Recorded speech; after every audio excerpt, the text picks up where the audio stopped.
Bonjour à tous. Aujourd'hui, on se retrouve pour la 8e ronde de Hello Brigats.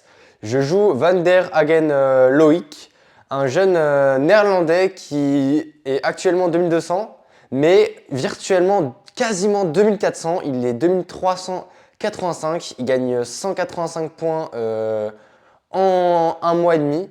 Donc, gros adversaire aujourd'hui. Et j'ai les noirs. C'est pas une super nouvelle. En plus, je suis très fatigué des rondes. Je suis un peu malade aussi. Donc, adversaire assez compliqué. Et pas beaucoup de parties surtout. Pour me préparer, c'était assez compliqué. J'avais prévu de jouer une sicilienne 4 cavaliers. Mais bon, ok, j'étais pas sûr que ça se joue. J'avais pas vraiment d'infos. Donc, j'avais révisé, mais j'avais pas de. Comment dire?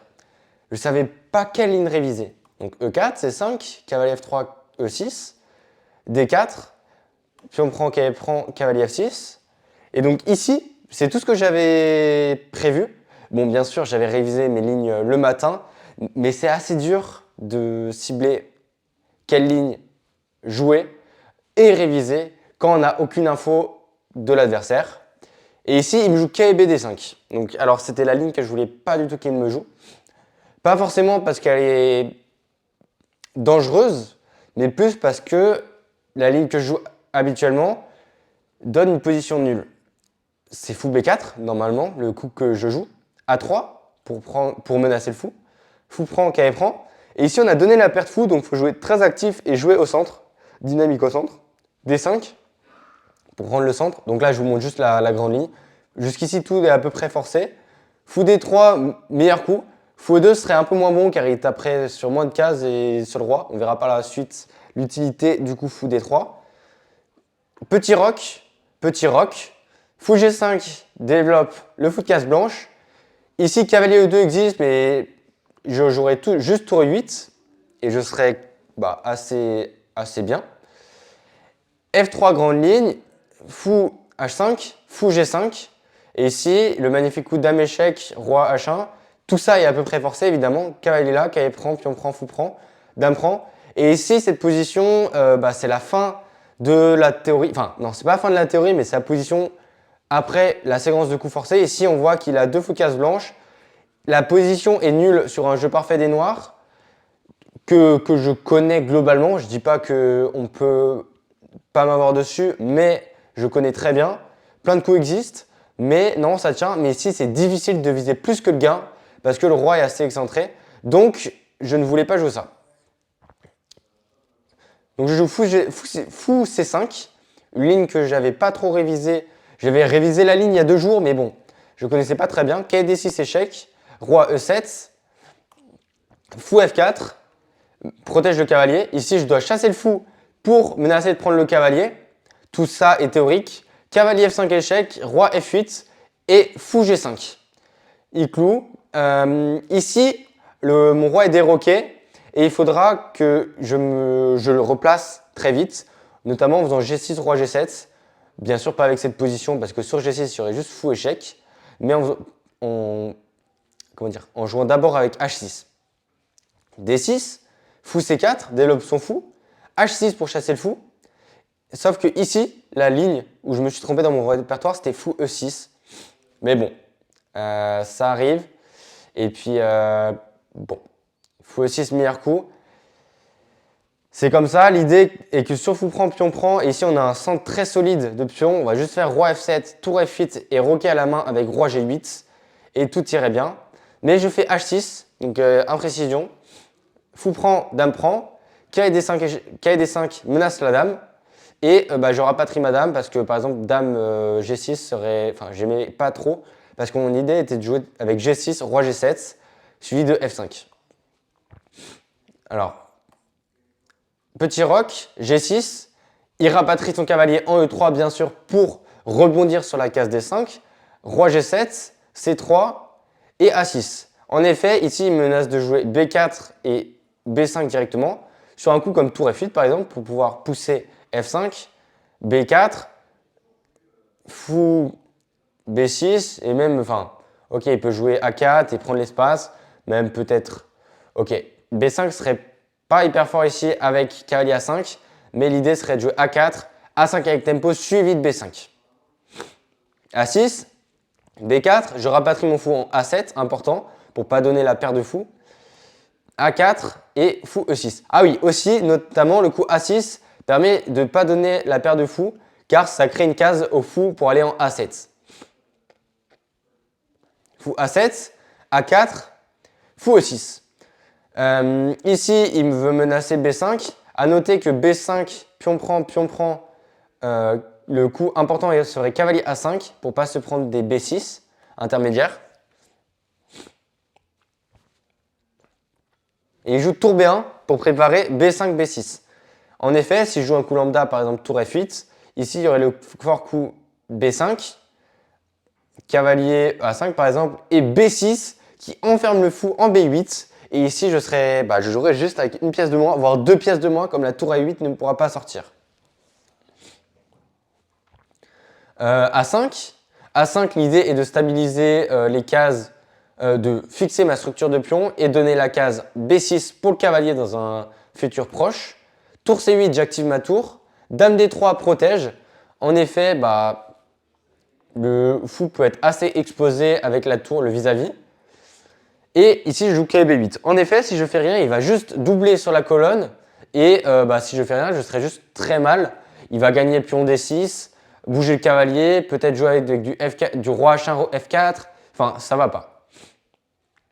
Tour C8, dame D3, cavalier B8 avec l'idée de faire cavalier D7.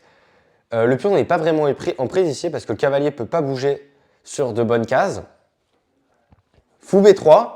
L'idée de fou B3 est très forte, c'est cavalier C4, cavalier B6, cavalier D7, cavalier C4, cavalier F6, et ici cavalier B6, il joue. Donc très fort coup pour jouer sur les cases. Et ici, je suis limite un peu mieux, mais humainement parlant, pendant la partie, je pensais être très très mal, et je n'ai plus énormément de temps. Tour C6, fou A4, tour C7.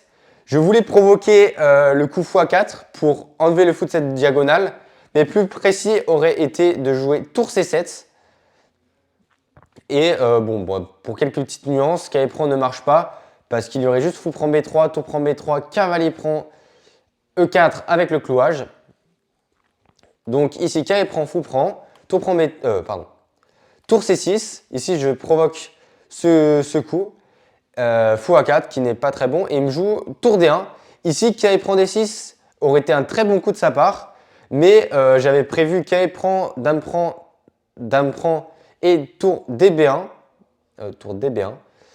En effet, donc juste pour montrer, cette tour ne marcherait pas parce qu'il y aurait fou F5 et sur dame prend fou pour prendre la dame, il y aurait dame prend échec intermédiaire, donc très fort coup. Donc ici, le coup tour D1, tour B D1 serait important. Et j'avais vu cette variante et pour moi, elle allait parce que j'avais la paire de fou, mais pas du tout, je suis à -4. Enfin, quand je disais que ça allait, je pensais que j'étais moins bien, mais que je pouvais avoir quelques chances, mais pas du tout. Tour DB1, dame E7, et ici j'oublie cavalier prend D6. Parce que en fait je pensais jouer tour D8. On commence à avoir plus beaucoup de temps des deux côtés. Mais ici il y aurait cavalier F5 échec. Pion prend, suivi de dame prend tour. Et ici je serais juste perdant. Donc je joue cavalier H5. Ici je veux jouer pour attaquer le roi. Cavalier F4, pardon. Dame G5 avec des idées fou H6. Enfin beaucoup de pièces sur le roi. On va voir ça pendant la partie. G3. Et ici je me dis bon allez on va tout donner. Dame G5. Ici, il aurait dû jouer le petit coup C4 pour stabiliser avec C5 et ensuite défendre. Ça aurait été totalement gagnant encore une fois.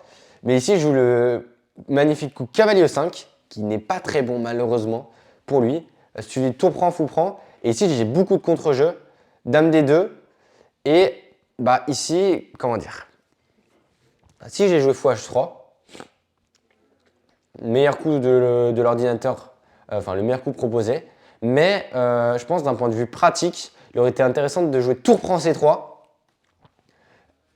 Il ne peut pas prendre parce qu'il y a cavalier échec. Et ici, j'avais vu le seul coup de sa part, roi H1, fou H3, menace échec. Enfin, il ne peut pas prendre parce qu'il y aurait échec, roi G1. j'ai... Tac.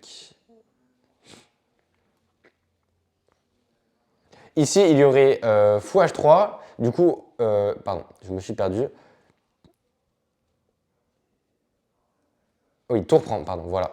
Tour prend, dame prend serait, donnerait tout de suite la partie.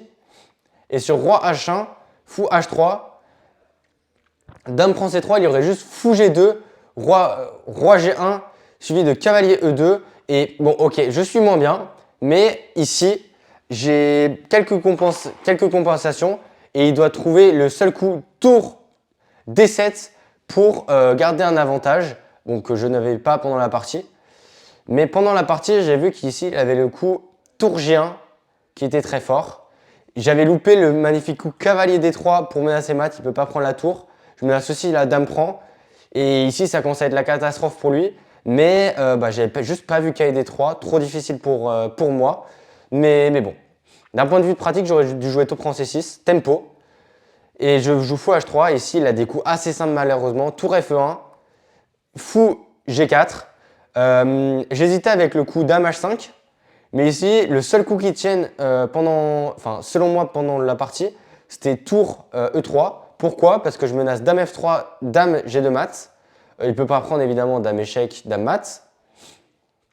Et si il fait un coup du style dame E3, ici j'ai cavalier G2 pour reprendre la tour en E1, qui serait très fort.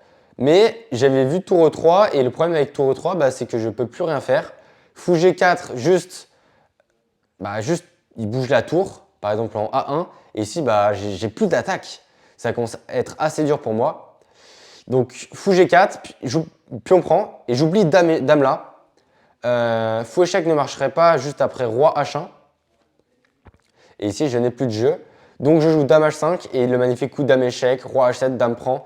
Et ici, fin de la partie, abandon de ma part. Donc, pour conclure, très bonne partie de sa part. C'est une nouvelle ouverture que je joue, donc j'ai été un peu moins performant sur les plans théoriques, sur tout le début de la partie. Ensuite, je suis revenu dans la partie, j'étais même avoir une belle position d'attaque, mais j'ai pas joué les bons coups pour attaquer. Donc ça, un petit conseil pour vous, quand vous attaquez, cherchez toujours qu'est-ce qui peut pousser l'adversaire le plus à l'erreur. Là, ce que j'ai joué, il avait plusieurs coups pour se défendre, alors qu'avec tour prend C3, il y avait qu'une seule manière de se défendre qui était assez dure. Donc voilà, j'espère que la vidéo vous aura plu et on se retrouve demain pour une nouvelle vidéo et la dernière de Hello Brigade.